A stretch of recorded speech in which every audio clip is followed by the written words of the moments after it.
Mesdames et messieurs, je vous présente Ève de Bois, la réalisatrice. Olivier Rabourdin, l'acteur principal du film. Je vous propose qu'on fasse un petit débat. Profitez-en, ils sont là pour vous. Moi, je vais me lancer pour la première question et je voulais savoir, Ève, pourquoi tu avais choisi de venir tourner ici, à Céret, et comment, voilà, pourquoi ? Pourquoi bon, d'abord, juste dire que je suis ravie de vous voir si nombreux ce soir. J'ai connu la Catalogne par le côté espagnol, juste de l'autre côté de la frontière. Et c'est des lieux, en fait, qui m'ont inspiré cette histoire. J'avais des personnages en tête. Ce père incarné par Olivier Rabourdin, cette jeune fille incarnée par Pauline Etienne. Et ce duo fusionnel. Et puis...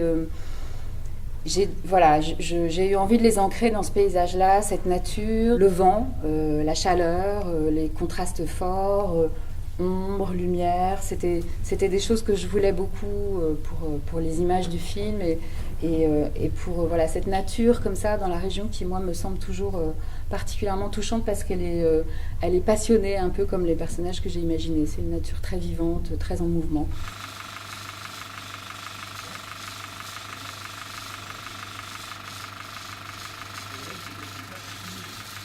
En fait, on a pris des options à la fois pour les lumières de jour, les couleurs, les lumières naturelles, et puis pour les nuits, c'était délicat parce que, en fait, c'était très vaste justement à éclairer.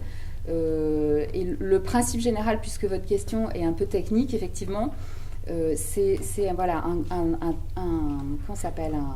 projecteur en haut d'une tour, d'une grue. Je crois d'ailleurs que les services de la ville de Céret ont été très très utiles pour la grue. Et puis en haut, il y a un projecteur en fait très fort qui comme ça nappe en quelque sorte le paysage, une lumière que je voulais lunaire. Mais disons qu'il y a eu tout de suite un espèce d'effet magique de voir cette nature-là justement dont je parlais tout à l'heure qui nous touchait en plein jour, sous le grand soleil.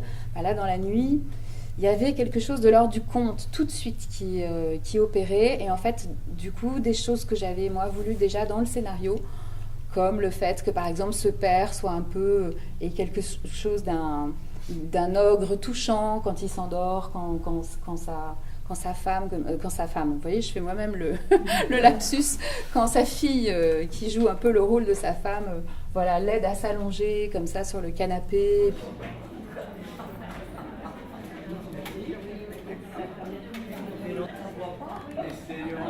Moi, ce personnage-là m'a touché, surtout il m'intriguait. Je me disais, mais qu'est-ce qu'il fait ? C'est-à-dire, j'arrivais à le suivre au début, d'accord, c'est un père, plutôt sympa, un petit peu psychorigide, pas le genre de père que je suis moi, moins cool. Et puis, il y a cette femme qui revient, il y a cette scène entre eux, et puis sur l'énervement, il l'attrape, il la fout dans la cabane à outils, ça je comprenais.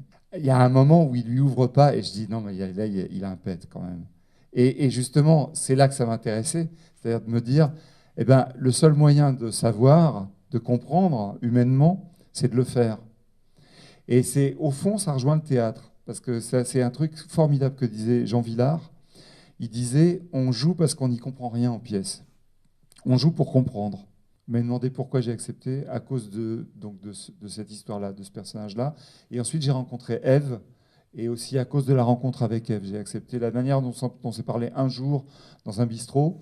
Ça m'a donné envie aussi. Voilà.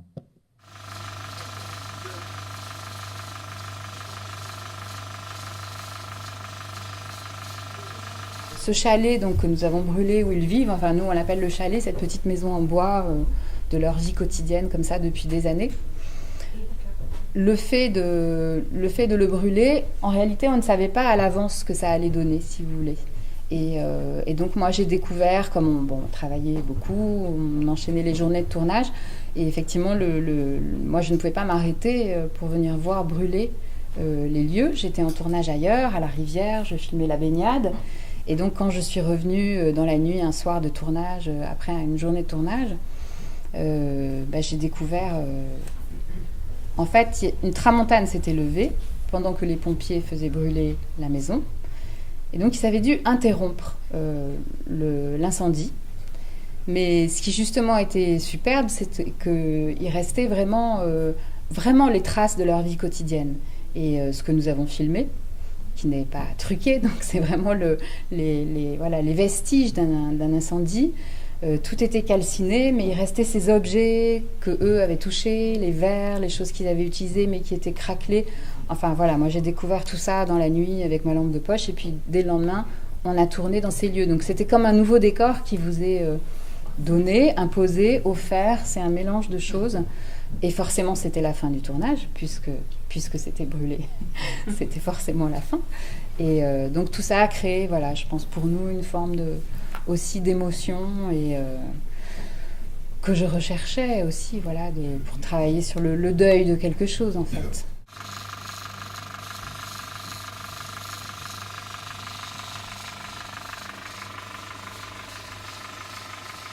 Je sais qu'il y a des gens qui ont travaillé sur le film dans la salle, donc si vous voulez bien tous venir ici pour qu'on vous voit et qu'on profite de votre présence.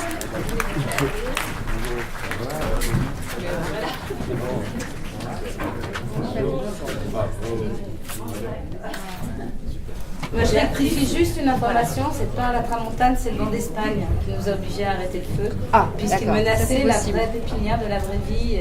Voilà. On a failli tout brûler pour de vrai, donc on a limité les frais, la casse. C'est le vent d'Espagne qui souffle 8 jours par an dans la région, il faut savoir. On a joué de malchance. Vous pouvez nous dire en 2 mots votre expérience sur le film, peut-être, ce que vous avez fait? Constructeur du chalet et constructeur de la maison de la mer. Et vous aussi? Et Florent, moi-même, on était stagiaires en fait. D'accord. Moi j'étais à la régie, Béatrice était la régisseur générale avec qui je travaillais. Et voilà, et Jordi était à l'équipe déco. Et si on parle de signes, moi je trouve qu'il y a un joli signe, c'est que pour un film qui s'appelle Paradis perdu, on avait quand même réuni Ève et Adam dans la même équipe. Donc ça ne pouvait que bien se passer. C'était un film qui était à peu près impossible à faire, étant donné le peu de moyens qu'il y avait, le peu de temps qu'il y avait pour le faire. Et l'ambition du truc, c'était à peu près irréalisable. Et vraiment, la seule chose qui a fait que, par miracle, ça s'est fait, c'est cette équipe-là, quoi. Parce qu'ils ont été vraiment corps et âme tout le temps, quoi. Et tout le temps à fond. Et la ville de Céret. Et la ville de Céret, enfin, je vous ai vu tous les jours, quoi.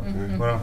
Et moi, je rajoute qu'en région, nous avons beaucoup de techniciens qui n'ont pas forcément beaucoup de travail. Ils essayent de rester ici, ils essayent de travailler ici. On trouve toujours dans la région quand même des techniciens qui ont un savoir-faire assez important. Et ça, c'est voilà, ça mérite d'être souligné.